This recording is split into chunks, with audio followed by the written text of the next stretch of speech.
it's a pleasure to be here. I will be presenting on the issues around stress and depression. I might say that from a psychological perspective and in a country where mental health issues are quite stigmatized, I always tell people that when we are talking about these medical terms, it's one of the reasons that people tend to shy away from seeking help. So if you hear me time and again, maybe not using the terms depression and stress, maybe replacing them with challenges or being overwhelmed, just to understand where I am coming from, because it's a way for me that we relate easily to these terms, because if we keep on using this,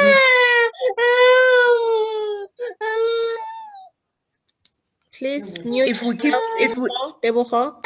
yourself. If we keep on using these big medical terms, we also tend to stigmatize people and people feel so labeled. I also want to make a disclaimer that if I mention some of the symptoms or you relate to what I will be talking about relating to stress and depression, I'm not diagnosing you. Also, I will discourage people from diagnosing themselves. If you have these symptoms, kindly contact a medical professional or a psychologist, have a conversation, because it means different things to different people.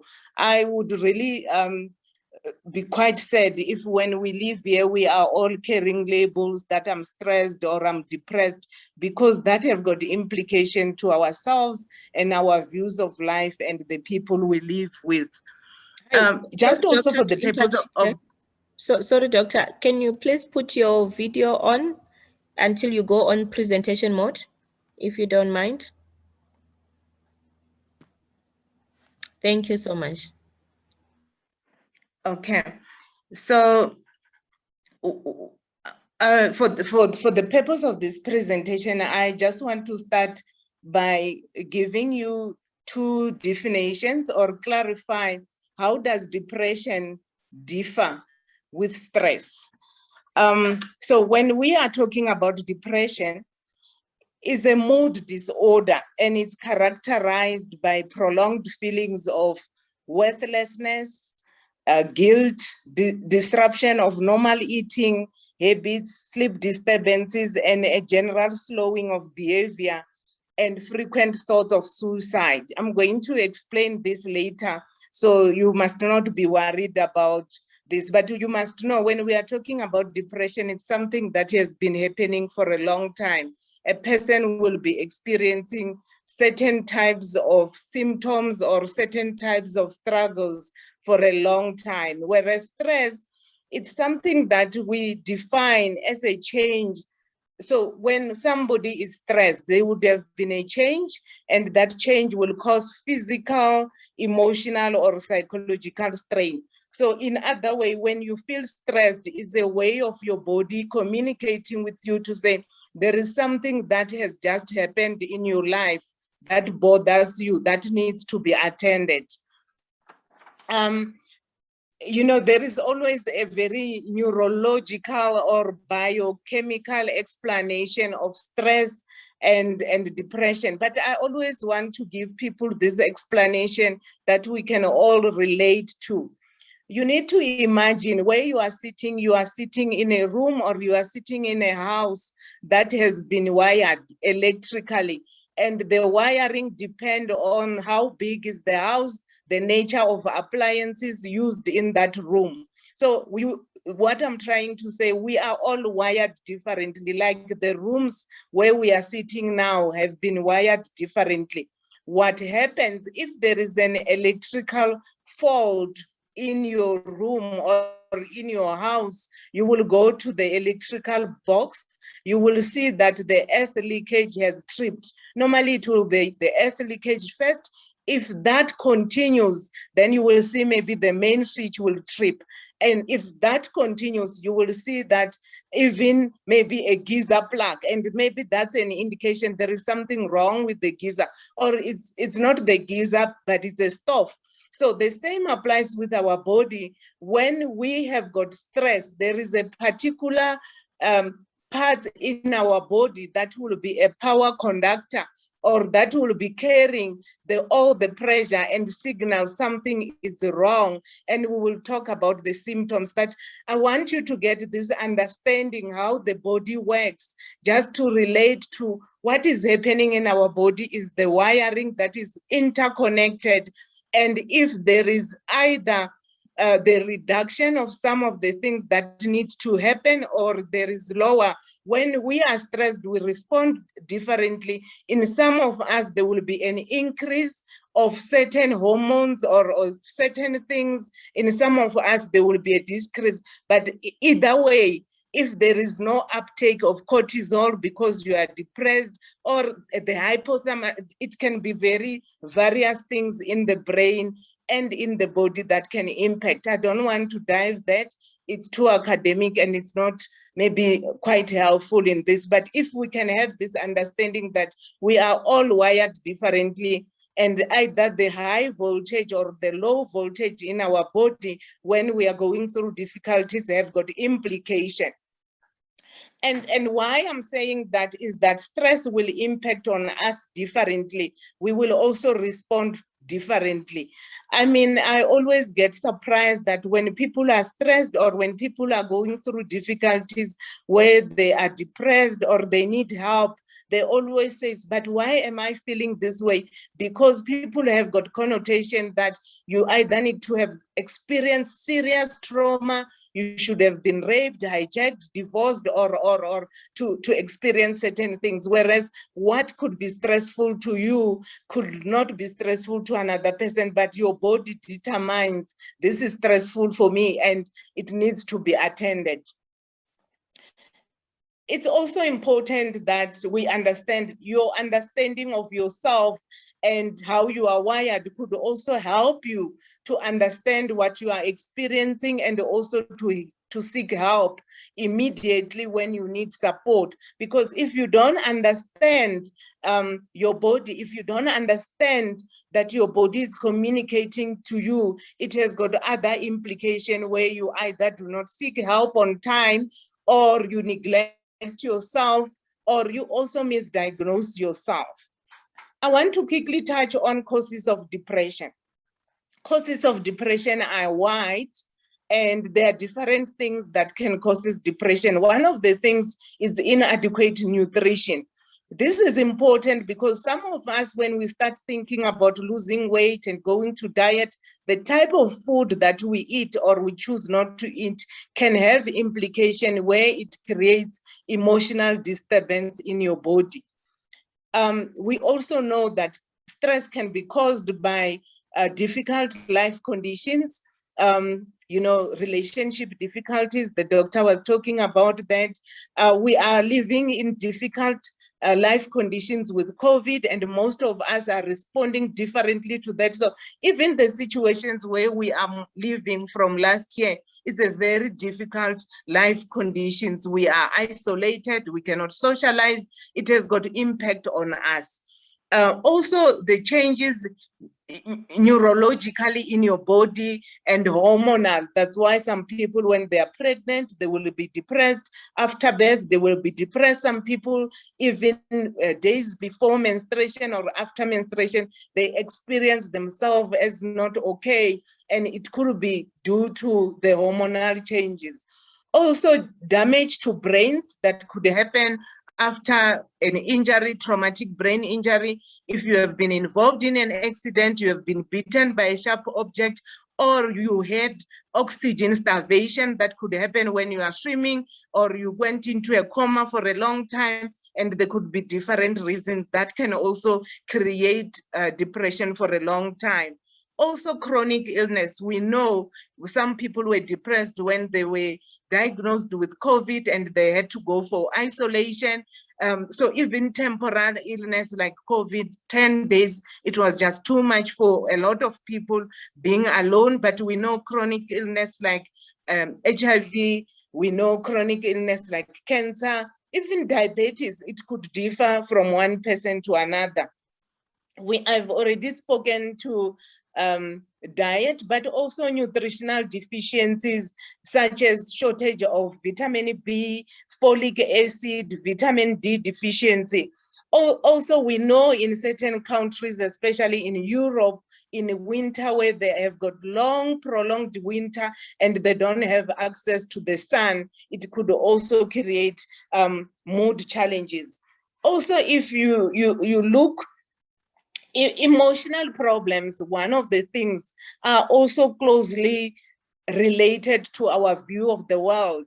There is one author who always says, when we get emotionally overwhelmed, whether it could be stress or depression, if we look back, it's because we look at our view of life, that our views of life, and we expect the world to just fit in. So if I look at myself to say, by the time I turn 45, I should be driving a car and having a house and having $1 million and all that, I just see that happening. And if that doesn't happen, because my expectation is that that will just happen, everybody must be nice to me and all that, that is also could create emotional being overwhelmed, because I just don't understand where people say, but why things are not going my way. But it's also this unrealistic expectation of how things must go and what must happen in my life.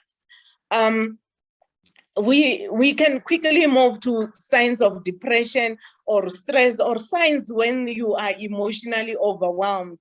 You must remember, when you have got stress and when you have got depression, how long you will be overwhelmed, the severity and the duration, which are the terms used in a medical or in psychological world, differ. So how do you know that you are emotionally overwhelmed? And I want to stress again, these symptoms could also imply something else, not necessarily that you are emotionally overwhelmed, but the medical practitioners, the psychologists, the doctors are able to differentiate that this is depression, this is something else. One of the things that we know, when a person is emotionally overwhelmed, they experience aches and pains. Aches and pains, 1 week is a headache. You remember I said, when there is something being switched on and there is an electrical problems, we will start seeing things tripping in the electrical box. So in your body, 1 week it will be aches and pains from a headache. One of the most common things with aches and pain is this chest pain. Most people will explain, I feel my chest, it's so heavy and it's painful. It's as if my heart is gonna stop. There are typical cases where a person will even scream that I'm struggling to breathe. I can feel that there is something tight in my chest. I also want to pause here. In the medical world, they are called psychosomatic complaints. Why they are called psychosomatic complaints is because you will have all these physical symptoms where you will go to the doctor regularly and say, I've got a headache. They will do scans, they will do anything. They will say, we don't find anything wrong with you. And that this is very tricky, because most people will say, I've been to the doctors and they can't find anything wrong with me. And that's when the people will say it's a spiritual attack, or I am being bewitched, or whatever. I want to really clarify this to you, that the reason the doctors can't find a medical cause is because the cause of the pain you are experiencing, it's not physical, it's psychological.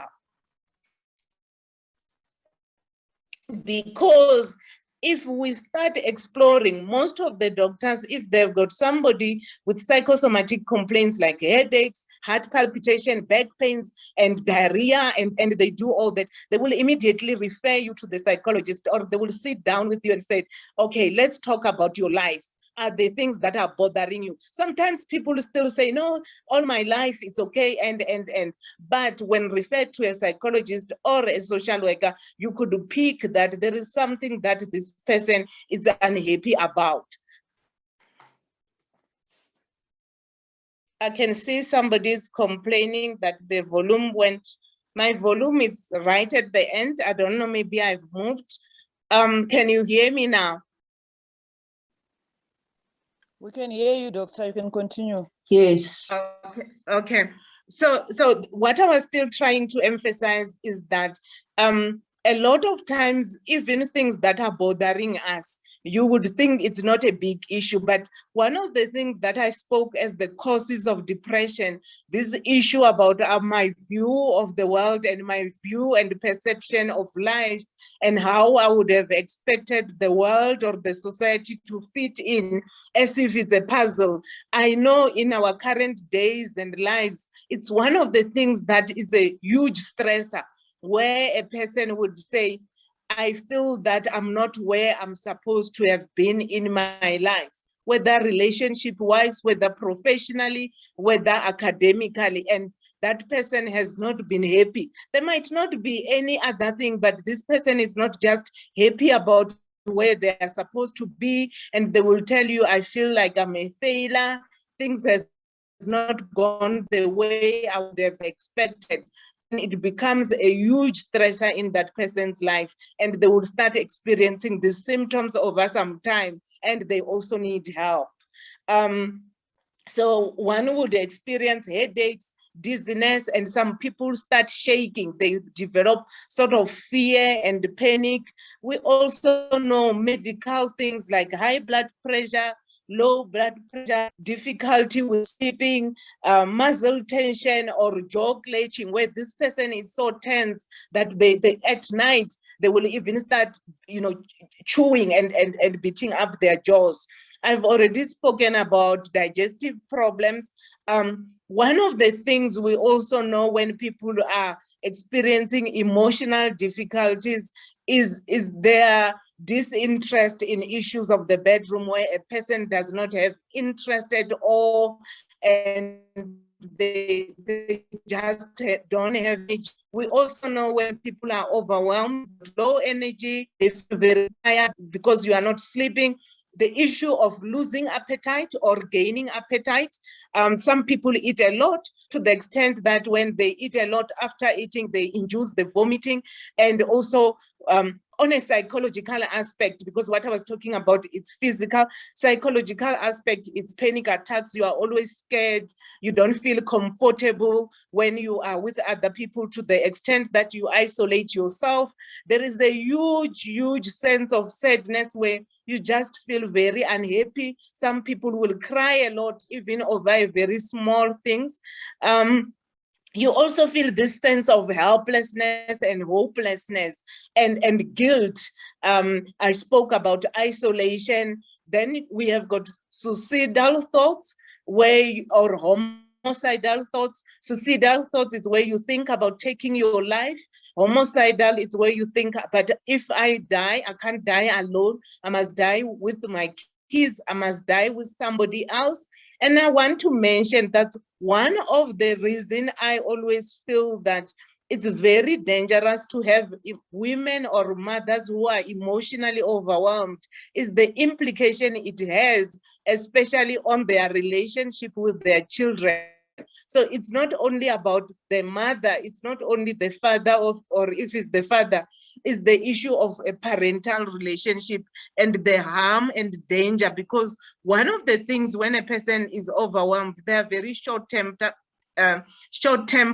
and then they've got the aggressive outburst. Most mothers will complain that I always feel guilty that I vent out my anger or my pain on my kids. And you see adults who will say after some time, I never had a good relationship with my mother, because now when I'm grown, I realized she was overwhelmed, but she took it out of to me. And it also had self-confidence implication, sense of worthlessness on both the child and the mother. So it's important we understand that.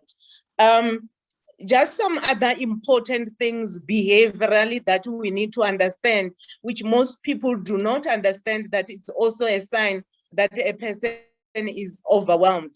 One of the things is that when people have been overwhelmed for a long time, or even for a short time, as a way to relieve, they tend to get into some of the behaviors that is very unhealthy, that is also dangerous. I mean, we know one of the signs when somebody is emotionally overwhelmed, they have got lack of inhibition, where a person can also become engaged in sexual behavior inappropriately, especially if they've got a need to be validated, to be appreciated, so they don't have boundaries. As long as they think this is, person is appreciating me, the need for attention and the need to be appreciated, which is short-term because it's due to this sense of openness, sense of emptiness. And then you think when people are just saying, oh, Ceci, can I go with you? You feel appreciated for a short time, but then you have got a repetitive cycle of feeling very bad because afterwards you actually don't feel good about it.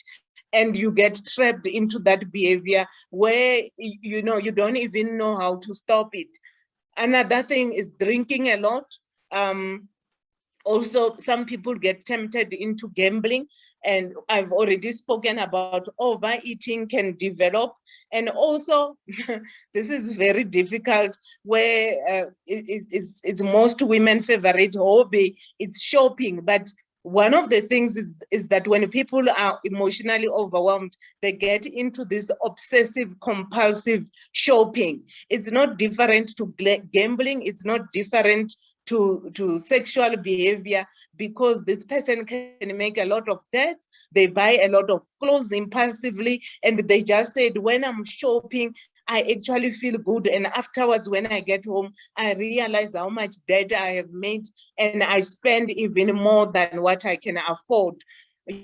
Smoking, using over-the-counter drugs, where a person will excessively shop for sleeping tablets or these tablets. There is just inappropriate behavior where the attempt is to try to numb, or the attempt is to try to fill this void.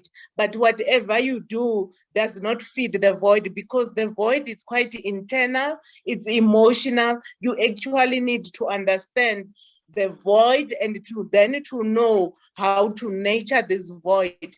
Otherwise, drinking, shopping, sleeping around just to make things worse. And in actual fact, it exacerbates the depression or the sense of being overwhelmed, because when you wake up in the morning, you realize you don't feel good about the type of a person you are, or the type of life you are living, but you don't know how to escape. I always say to those who grew up in Venda, I always say being emotionally overwhelmed or depression is like this tree, museto. If you are running in an area where there is this tree, there are two things that will stop you. So you will never run away. One is either the thorns that will pinch you. By itself, museto has got a tendency to entangle you in such a way that you cannot escape. That's the same applies. Our emotions, if they are not attended, they have got a habit of entangling you to such a way that you cannot run. Even when you want to run, you cannot run away. The only healthy way to run away is when you attend, when you nurture the wound and allow yourself to heal. That could then have an implication, and that's more healthier. The other things of masking the pain and the sense of being emotionally overwhelmed actually just exacerbate the situation. The question is, now, how do we cope? How do we cope when we are emotionally overwhelmed? How do we deal with a sense of being emotionally overwhelmed? I want to go back to something I have raised, especially in this platform where there is Christian. I had a conversation with somebody who have struggled with depression for a long time. And I've been engaging with that person for a long time. And she used to say to me, she believes everything she's experiencing, it's spiritual attack. And I used to say to her, unfortunately, what you are experiencing is mental health related, it's emotional distress, and I could show her the reasons. And this week, we had a conversation, and she came back to me. Somebody, please unmute. And she came back to me to say, Doctor, I have started looking at my life, and I have started looking at it to realize how responsible I am for how I have been feeling. And the minute I was keep on saying it's spiritual attack, I actually rendered myself helpless to even help myself to deal with the issue. So there is a thin line where sometimes when we easily say I've been bewitched or it's a spiritual attack, we are not acknowledging the real issues that is overwhelming us, and we externalize it to outside sources, and we cannot therefore partake in anything, because if it's spiritual attack, at the end we say we leave it to God or to the Holy Spirit to intervene. And all I do is to pray. But there are things that when you start acknowledging I've got any emotional problems and I can relate to this, you are acknowledging, you are also acknowledging I need to work on this in order for me to get better.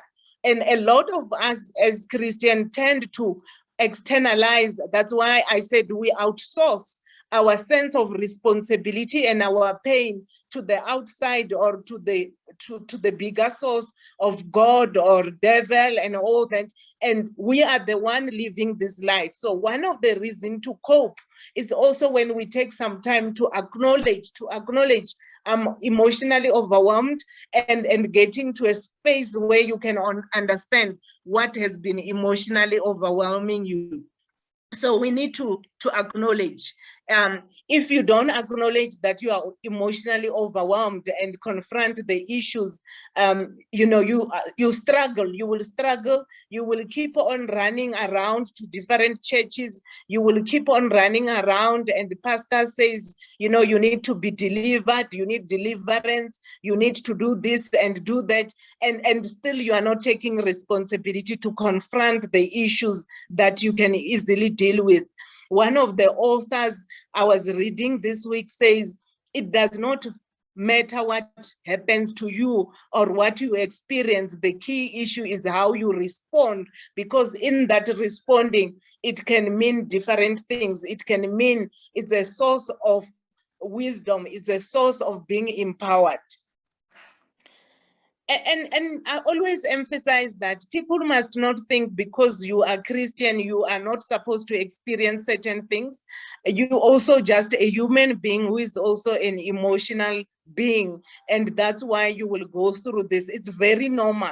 It's actually a normal reaction to a situation that you have experienced. So sometimes that's why it has nothing to do with spiritual attack. It's just being normal that you will be emotionally overwhelmed if your mom passed on, or you experience this and that, or even when you feel you are not supposed to be where you are in life, you will be disappointed, you will be sad, you will feel like a failure.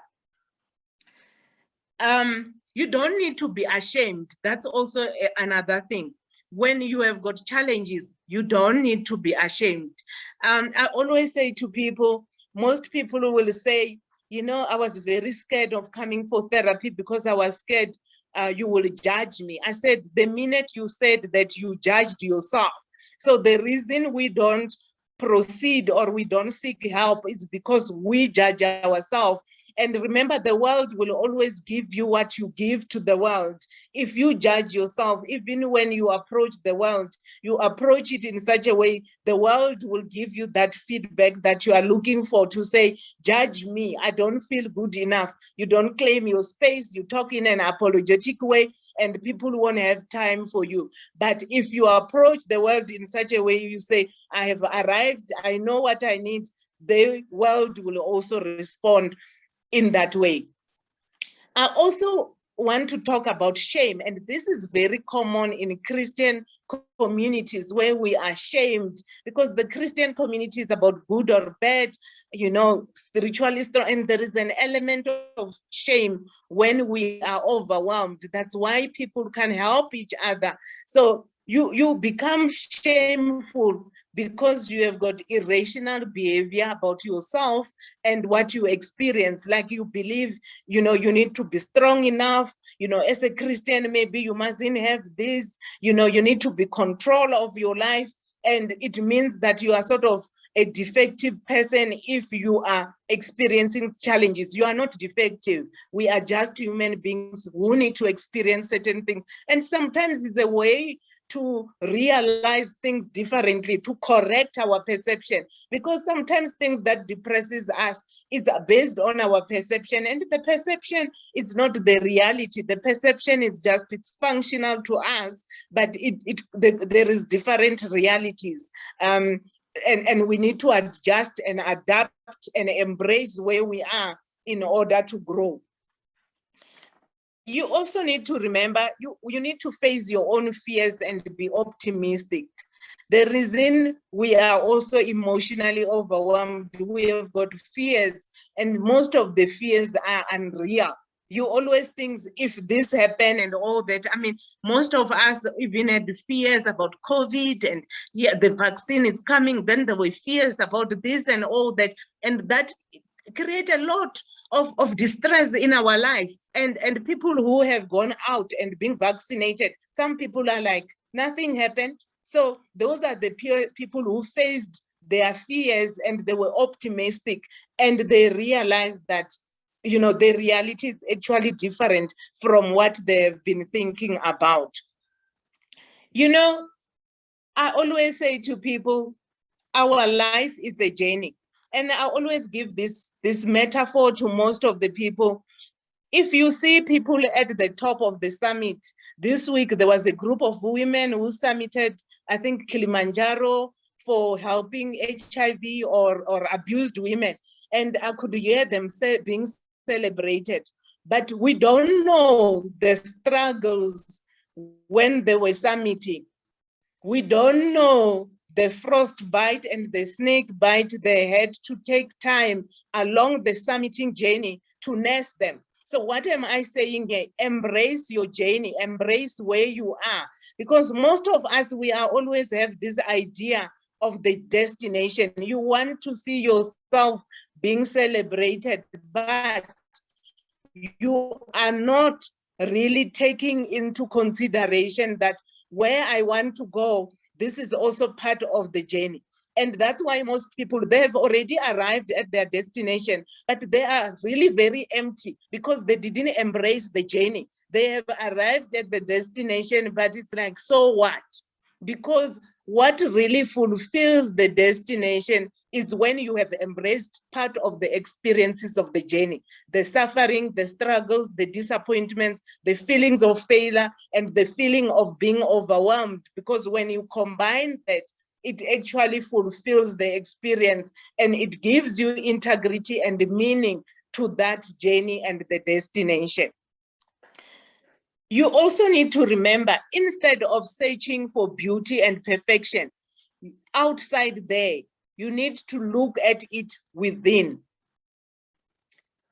You know, we are always so concerned about things that are flawed and incomplete, but those are things outside us. But we are not looking at these things that are incomplete or flawed and said from the inside, what does it mean? Because being emotionally overwhelmed is because of this persistent or obsession looking at, you know, perfect things, looking at complete things. And I wonder psychologically, where does that come from? And that space where things are complete and things are perfect, it doesn't exist. So it's actually an illogical thought, which has got tremendous amount of pressure on our psychological space. And you know, even this image of the perfect things, perfect whatever, is based on our perception. And sometimes our perception is not based on the reality. The reality has got something else, or your journey has got something else. It's not how you perceive it to be. So another thing which really makes us to be emotionally overwhelmed is because we are quite worried. We are quite worried about the past or the future. You know, one of the things to be emotionally stable or emotionally healthy, psychologists talks about living in the here and now, because that is what is important, embracing your presence. You need to be present. A lot of us are struggling because we are not in the present. You are either in the past, which is not good enough anyway. You are in the future, which also have uncertainty. So you stop living, because you are not just living on the here and now and responding to the here and now, because the past you can't correct it. The future you also don't have control over it, and that creates a sort of imbalance in your life. You know, when you are emotionally overwhelmed, these are some of the things you need to start doing. You need to be open to life. You need to be open and acknowledge where you are. You need to be open to challenges. You also need to exercise. Exercise is very important. The doctor spoke about it. You need to also sleep. I know it's very hard to say to somebody sleep, because when you are emotionally overwhelmed, you struggle to sleep. Diet is very important. Spirituality is very important. But one of the things that are important for me, I am busy, quite fascinated by something I picked up, where they talk about when you are overwhelmed, and when you are in a space where you are depressed or stressed, you need to think about the following. What are you good at? What do you appreciate about yourself and your life? Just do some introspection. Also think about, what does the world need? Even what have you been doing that it can provide meaning for you? What does meaning mean to you? But also for me, one of the things is about thinking about failure, how we relate to failure as people, how we allow ourselves to fail and also other people to fail. I have been quite fascinated about failure. And one of the things I wrote for myself is that I need to allow myself to fail in order to grow. Because when you are constantly worried about things being perfect, you don't allow yourself to grow. You don't allow yourself to experience another opportunity, which is different. Also, you need to appreciate things that you have got control over. But at the same time, you also need to appreciate that there are things that you don't have control over. Most of the people, when they are actually in a state where they are depressed, they are focused on things that they don't have control over, instead of focusing on the smallest things that they have control over. That's why you feel quite helpless. You would feel quite hopeless, because your focus is on things that you don't have control over. And the minute you can start looking and picking up the smallest things that you have control over and you make meaning out of it, you actually rebound yourself from depression. And seek help. I want to encourage people to go out and seek help. It's 1:45. I'm left with 15 minutes for questions. I just want to conclude with the following. I want to inform all of you that all of us, due to COVID specifically, we have gone through tremendous amount of changes and loss. We have been experiencing loss on a number of levels. And one of the things, human beings function much better where we are in this space where we feel you are in control, that you can plan things, there is uncertainty, there is certainty. But when we are in this world which COVID has created, which some of the people call it a VUCA world, which is very unpredictable, and it's filled with change, which is filled by volatility, uncertainty, complexity, and ambiguity, we feel very overwhelmed. And the reason it's like that is because COVID has also tapped into our own space of difficulties, of things we've been struggling with, of things that we needed to attend to. And then we are now overwhelmed by attending to both.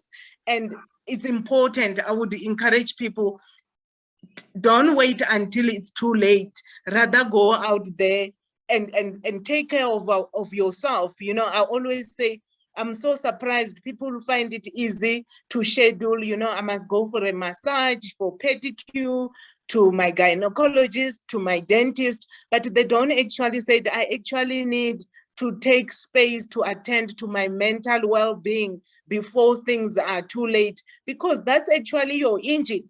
If your mental well-being is not okay, it impacts on your sense of being on yourself, how you look at yourself, how you look at the world, how you look at your relationship, how you look at your role. So why can't we take time and attend to that, and understanding it's no different than going to a dentist? Because if all of us, we can start relating to mental health in that way, we can actually create a society where we won't experience this high level of suicide, this high level of depression, this high level of aggression, and all other things which are symptomatic of our emotional space.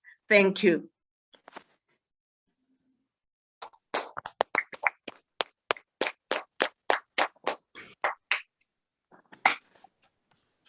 Clap your hands. Woo! Thank you, doctor. Thank you so much. Wow. We've been empowered. Thank you, doctor. We've been empowered. We are gonna go to Q&A before we release the doctor.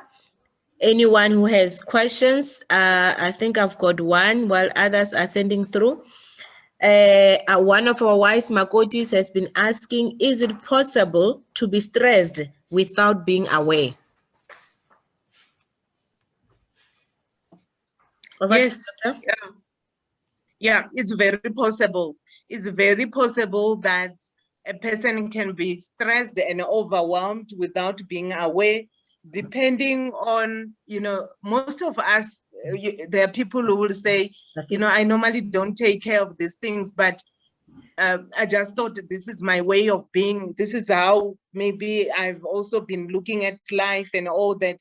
But you are actually stressed or you are actually depressed. And when you get to then understand, or you get into a place where you seek help, you also then develop insight to say, yo, things that, like, there are people who isolate themselves and they will say, I've got an irritation. I just feel people irritate me, for example.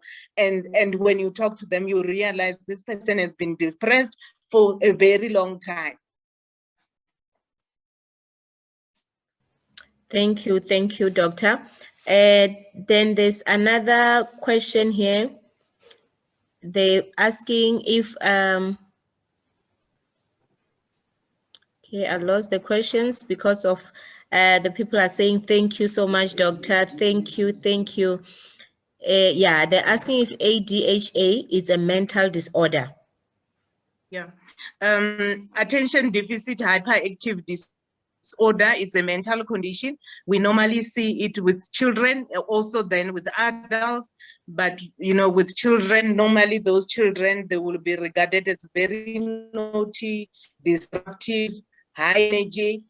What is very funny with these kids, normally, you know, parents, when they've got kids, they get excited that my child started walking without crawling. Yo, my child is intelligent and all that.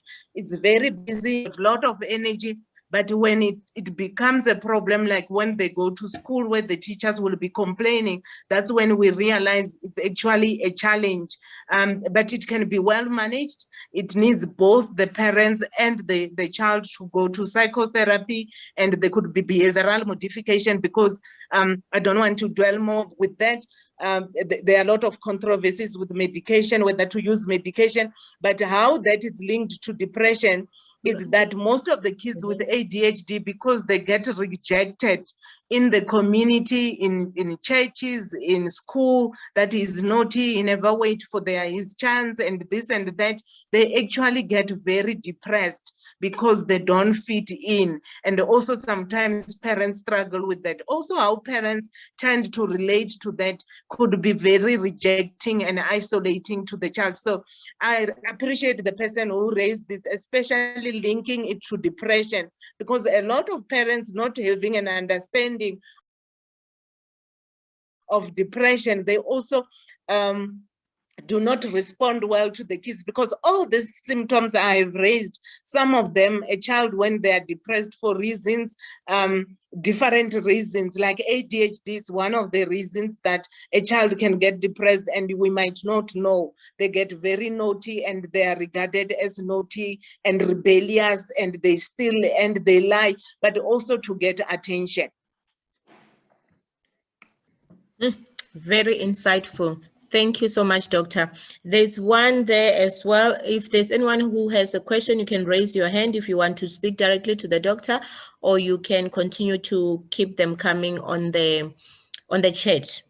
There's one that is saying, I'm not sure if it's a comment or it's a question. It says, hi, Wise Makoti, I went to the dentist and told me that it looks like I'm overthinking because of the way I bite my teeth. Could this be stress? Yes, yes. The dentist, they pick it. So you remember I said one of the signs when you are stressed, you become restless and you bite your teeth. At some level, it can get very bad where they have to give you jaw protectors, because when you are overwhelmed and stressed, it normally reflects also at night, because remember now during the day, we have got a lot of distractors. We use a lot of things to distract ourselves. But when you are sleeping, unfortunately, issues that's you, they easily resurface. That's why they will resurface in dreams. You will say, yo, I've got really bad dreams and all that. But if one takes some time to listen to your dreams, there could be a theme, what your dreams mean, what are you struggling with.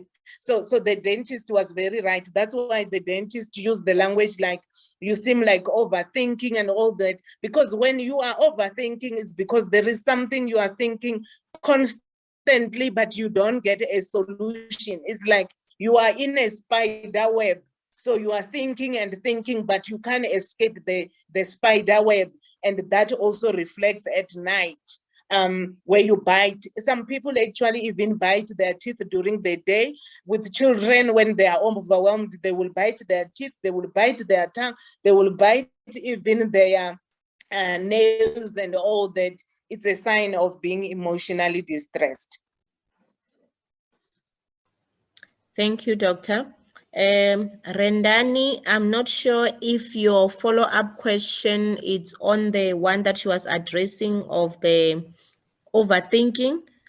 If you can elaborate more, because you're saying where can one go and get help? Okay. So there is somebody who also say a therapist and the psychologist is the same thing. Look, it's a very difficult question. You know, people have got different, preferences. But if you have got something that is emotional or psychological in nature, or you are stressed, psychologists are the best people. We have got also different types of psychologists. We have got clinical psychologists. We have got counseling psychologists and educational psychologists. Most educational psychologists deal with learning and all that. Counseling and clinical are the one who can help you with therapy, though, you know, some counseling psychologists, if things is like depression and all that, they will rather encourage you to go to see a clinical psychologist, because they're the one who are regarded as specialized with issues around depression and all that. There is no difference between a psychologist and a therapist. Normally, it's terms that comes overseas where you will see, they will say the person is a therapist. Actually, the language in South Africa is called psychologist. The process is called therapy. And that's why a person is called a therapist, coming from psychotherapy, psychotherapeutic process. And it's called, you are a therapist because of the process you facilitate. I hope I've answered that. Thank you so much, Doctor. There's one more from Facebook. It says, Great presentation, Doctor. May I ask a question for someone who's trying to find purpose and meaning in life? How could you advise them? Is it a psychological thing that one can find purpose? Yes, I would want to believe if you reach a stage where you can't find the purpose in life, there is a psychological thing. Of course, you know, normally when you reach this stage, I always say to people, you are actually responding. You know, we are connected to the world. So based on what you have been experienced, that's where you sort of disconnect. When you said, I can't find meaning and purpose, you are sort of disconnecting to the world to say, I can't relate to this world. This world does not give me what I need or what I would have hoped from the world. And that's where you can find meaning. And I always say to people, and in retrospect, when you look back, when you get that person, when you reach that stage, there is no way you can cope on your own. You need to get to therapy with somebody who can really help you to deal with what has hurt you so much in this world that you disconnect. You need to get to a psychologist who can support you through this process. And it's not a process that makes you feel less than a person. It's not a person that makes you that you can't help yourself. You just need support in order to navigate this territory that seems sort of overwhelming, that seems like you cannot connect to that, and you can then regain meaning and purpose in life. Thank you so much, Doctor. The other question, it's the question that was posed. The lady's asking, where can one go to get help if they are stressed? I think the first space, because when you are stressed, I would encourage you to go to a psychologist. You can choose where to go to, but stressed, sometimes people feel there is this tendency where we want to numb ourselves, not to experience the pain. You just get medication, you take alcohol. But for me, I always say to people, it's like when you are burned and you choose not to go to the clinic so that that wound can be washed and you cover it, because medication will just numb you. You feel all excited and all that. Then after a long time, then certain things resurfaces. You know, people choose to say, I won't deal with the issues. I will just blame the spiritual attack or blame so and so. But over a long time, you keep on experiencing this to the extent that you get overwhelmed. But if you go to a space like to a psychologist, I'm not marketing psychologists, don't hear me well. But if you go to a psychologist, you embrace your difficulty, you acknowledge and you confront your issues in a way that you are dealing with the issue to grow from it. Thank you so much, Doctor. There's one more that they're asking. Doctor, can someone experience painful shoulders from stress? Yeah, one of the things when you are overwhelmed is that these shoulders feel so tense and painful. Sometimes even the neck, you have got neck strains and all that, where your shoulders are cold. It's like you are carrying something heavy. That's why after psychotherapy, some of our clients will say, you know, after I came here, it's like something that I was carrying was lifted away, because it's all the tension, you know, it's part of that, the aches, the headaches and all that, because our body is not the same. There is always a source that carries. There is always your earth leakage, and your earth leakage would have been your shoulders. Wow, thank you so much, Doctor. And then the other one is saying, should one be concerned if they no longer get too shocked about death or they heal quickly from grief? Should that be a concern?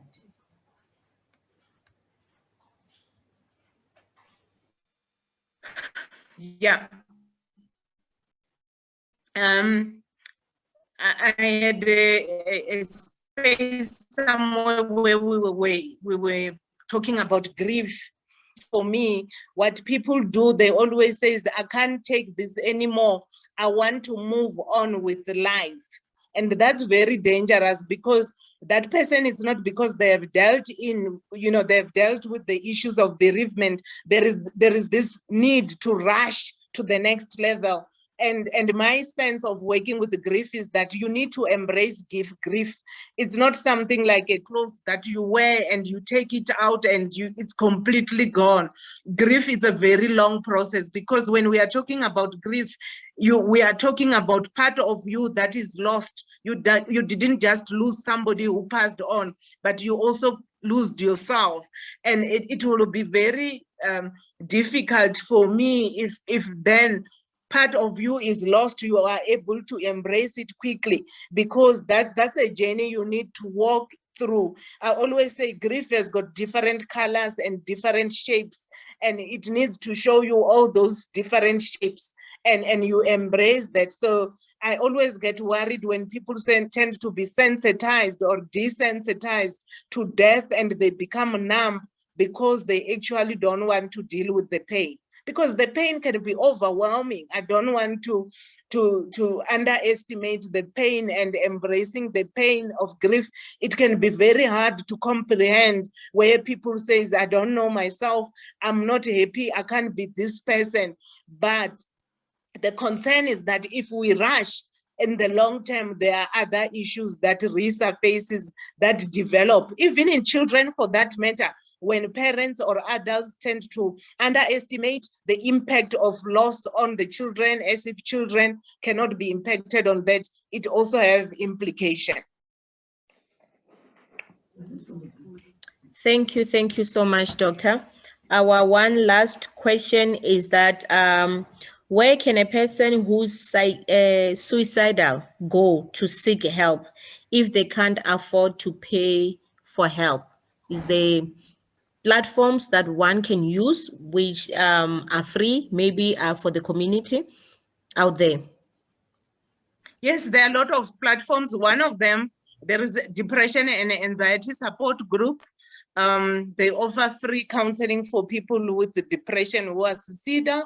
Also, if a person has got suicidal thoughts and suicidal ideation, the Mental Health Act in South Africa allows that person to go to the nearest government hospital and present themselves, and then they will be assessed, and then they will look at what is happening, whether the person needs hospitalization, whether this suicide is something else. But even all the clinics have got categories. But if you go to your primary clinic, that primary clinic will refer you to the tertiary clinic that offers mental health. But even a sister could be able to do screening and be able to advise what needs to be done. But also we've got depression and anxiety support group. They've got toll-free number.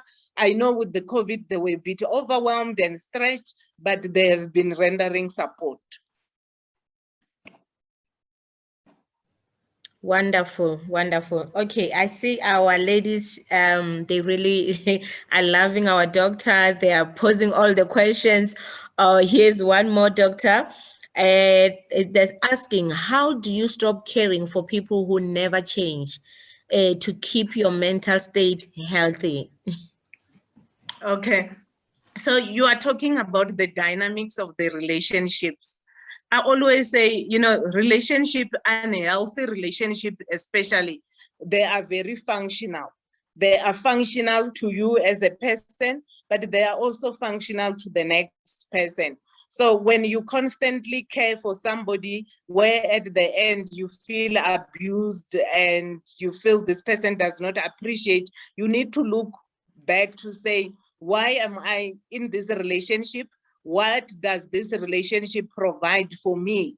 And I always say to people, it's like in a relationship where a person is an abuser and the other one is a victim. I always ask the victim, but what is your contribution in this relationship that you get abused? Why do you relate to this? What is your need in this? How have you allowed that? Because it also talks about your boundaries in relationship. Sometimes unaddressed needs, which you don't see how your unaddressed needs also attracts you to people who don't appreciate you or with people who abuse you. So it requires you to do introspection to say, what does this relationship provides for me? How did I ended up in this relationship? Because sometimes it's not necessarily about the other person who does not abuse you. It's also about you and how you position yourself in certain relationship, and what you when you position yourself, what you hope to achieve or what you hope to get, and you get the opposite.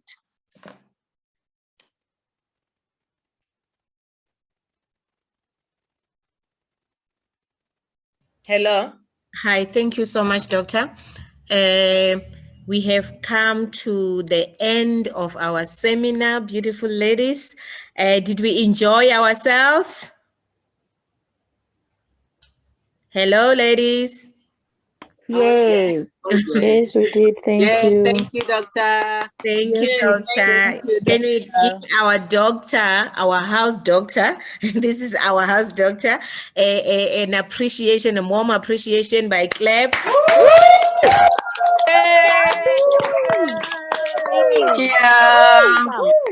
Thank you so much. Thank you so much, Doctor. Thank you. Thank you, Doctor. Wonderful. Thank you, Wise Makotis, for appreciating our doctor. She really has opened up, you know, our minds on how to deal with depression, on how to find help. She really has done, you know, over and above what we might have expected. We thank you so much, Doctor, for your time. We thank you for putting time aside to just come and